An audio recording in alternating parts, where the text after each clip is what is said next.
Hello friends, welcome to my YouTube channel. तो friends, आप लोग कैसे हैं? आई होप आप लोग बहुत ही अच्छे होंगे और फ्रेंड्स आप लोग अपनी स्टडी को अच्छे से कर रहे होंगे। तो फ्रेंड्स, हम लोग स्टडी कर रहे थे थ्योरी ऑफ ऑर्गेनिक इवोल्यूशन। तो हम लोग जैव विकास इवोल्यूशन में चैप्टर में हम लोग theory of organic evolution topic को पढ़ रहे थे। तो इसमें आज हम लोग सेकेंड थ्योरी डार्विन्स थ्योरी के बारे में स्टडी करेंगे। तो चलिए हम लोग डार्विन थ्योरी के बारे में देखते हैं। तो इसमें पहला पॉइंट है, Charles Robert Darwin greaters naturalist and philosophy थे 19 सेंचुरी में।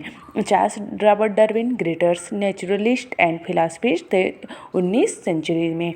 डार्विन 22 ईयर्स की एज में सन 1831 में ब्रिटिश जहाज HMS बीगल्स को लेकर वर्ल्ड के सर्वे पर निकले थे। डार्विन 22 ईयर्स की एज में सन 1831 में ब्रिटिश जहाज HMS बीगल को लेकर वर्ल्ड के सर्वे पर निकले थे। डार्विन ने मेनी कॉन्टिनेंट्स को एंड आइसलैंड्स पर 5 ईयर्स तक फना एंड फ्लोरा को एक्सप्लोर किया। डार्विन ने मेनी कॉन्टिनेंट्स एंड आइसलैंड्स पर 5 ईयर्स तक फना एंड फ्लोरा को एक्सप्लोर किया। अल्फ्रेड रूसेल वेलेस ने Amazon valley fauna and flora पर स्टडी किया। अल्फ्रेड रसेल वेलेस ने Amazon valley fauna and flora पर स्टडी किया था। अल्फ्रेड जो रूसेल वेलेस साइंटिस्ट थे, उन्होंने Amazon valley fauna and flora पर स्टडी किया था, उसको स्टडी किया था। अब चलिए हम लोग नेक्स्ट पॉइंट को देखते हैं। नेक्स्ट पॉइंट है, वेलेस ने डार्विन की तरह impressed with evolutionary change and synthesised a theory of evolution दिया था। वेलेस ने डार्विन की तरह impressed with evolutionary change and synthesised a theory of evolution दिया था। वेलेस माल्थस एसे से इंस्पायर्ड हुए थे, जिससे उनके दिमाग नेचुरल सिलेक्शन के आइडिया आए थे। वेलेस माल्थस जो एसे से इंस्पायर्ड हुए थे, जिससे उनके दिमाग में नेचुरल सिलेक्शन के आइडिया आए थे। सन 1858 में journal of the proceeding of the linear society ने डार्विन एंड वेलेस के पेपर को पब्लिश्ड किया था। नेक्स्ट पॉइंट है, सन 1858 में journal of the proceeding of the linear society ने डार्विन एंड वेलेस के पेपर को पब्लिश्ड किया था।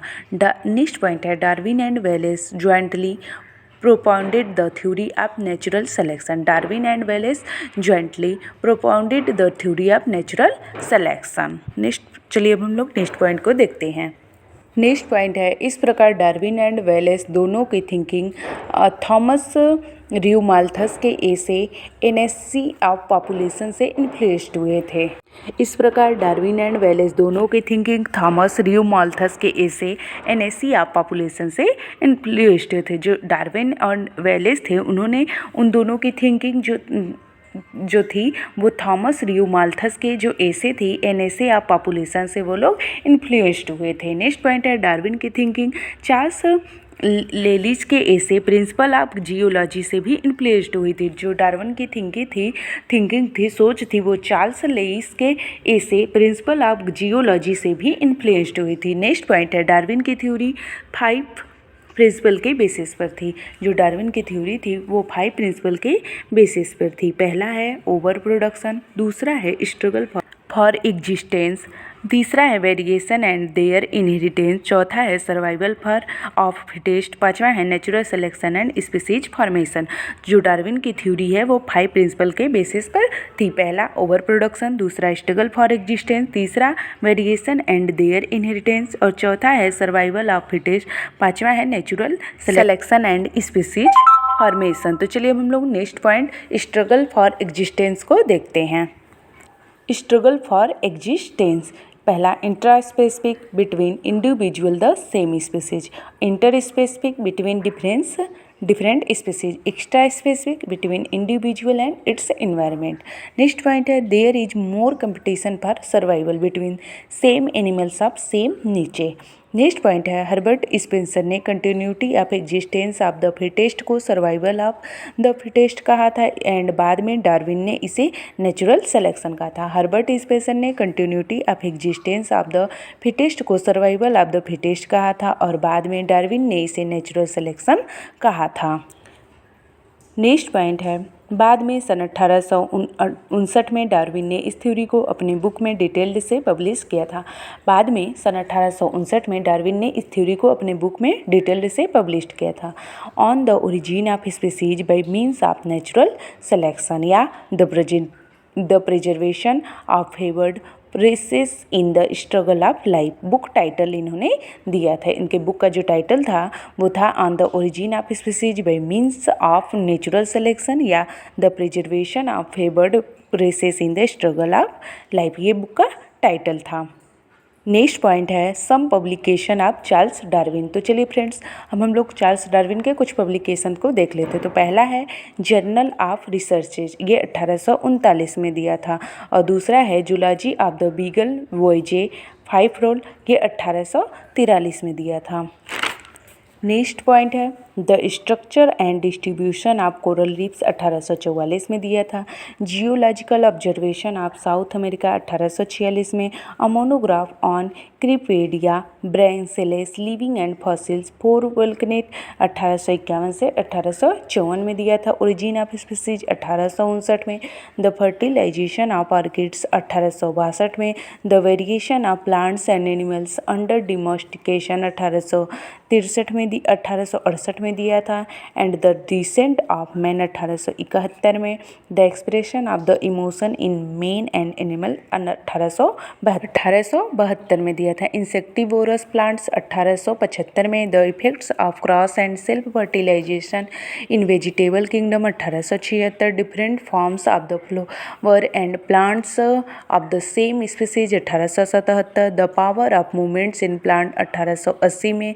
The formation of vegetable mould through the action of forms 1881 में। ये कुछ पब्लिकेशन थे डार्विन के। चलिए हम लोग नेक्स्ट पॉइंट को देखते हैं। सन 1868 में डार्विन ने थ्योरी ऑफ पैगेंसिस भी दिया था। सन 1868 में डार्विन ने थ्योरी ऑफ पैगनेंसिस भी दिया था। इस पैगनेंसिस हाइपोथेसिस में इन्होंने बताया कि all organs of body produced by gemmules या पैगनेंसिस। इस पैगेंसिस हाइपोथेसिस में इन्होंने ये बताया कि ऑल ऑर्गन जो होते हैं उनकी बॉडी प्रोड्यूस्ड बाय जेम्यूल्स या पैगेंसिस। नेक्स्ट पॉइंट है न्यू डार्विनिज्म में बताया गया कि mutation and natural selection both evolution के लिए रिस्पॉन्सिबल है। न्यू डार्विनिज्म जो थ्योरी थी उसमें बताया गया कि mutation and natural selection both evolution के लिए, जैव विकास के लिए रिस्पॉन्सिबल है। नेक्स्ट पॉइंट है new Darwinism August Weismann, Gregor Mendel and Hugo de Vries हैं। जो न्यू डार्विनिज्म जिसने दिया था वो August Weismann, Gregor Mendel and Hugo de Vries है। न्यू डार्विनिज्म थ्योरी है उसे August Weismann, Gregor Mendel and Hugo de Vries scientist ने दिया था। तो चलिए हम लोग फ्रेंड्स नेक्स्ट पॉइंट को देखते हैं। नेक्स्ट पॉइंट है न्यू डार्विनिज्म ने differences of members of species का मेन कारण ये है। पहला है differences in genetic pattern and दूसरा है इन्फ्लुएंसेस इन डिफरेंट इन्वायरमेंट बताया। न्यू डार्विनिज्म ने difference of members of species का मेन कारण जिसमें पहला है डिफरेंसेस इन जेनेटिक पैटर्न और दूसरा है इन्फ्लुएंस इन डिफरेंट इन्वायरमेंट बताया। नेक्स्ट पॉइंट है two major drawbacks of Darwin theory. Two major drawbacks of Darwin theory, तो इसमें पहला है he considered minute fluctuating variation as principal factors और दूसरा है he did not distinguish between somatic and germinal variation. Two major drawbacks of Darwin theory की जो है वो पहला है he considered minute fluctuating variation as principal factors और दूसरा ही did not distinguish between somatic and germinal variation. तो friends आज हम लोग डार्विन थ्योरी के बारे में हम लोगों ने पूरा डिटेल स्टडी किया। इसके पहले वाले वीडियो में हम लोग लैमार्क थ्योरी के बारे में पढ़ा था और इस वीडियो में हम लोग डार्विन थ्योरी के बारे में हम लोगों ने डिटेल स्टडी किया। अब हम लोग नेक्स्ट वीडियो में म्यूटेशन थ्योरी के बारे में स्टडी करेंगे।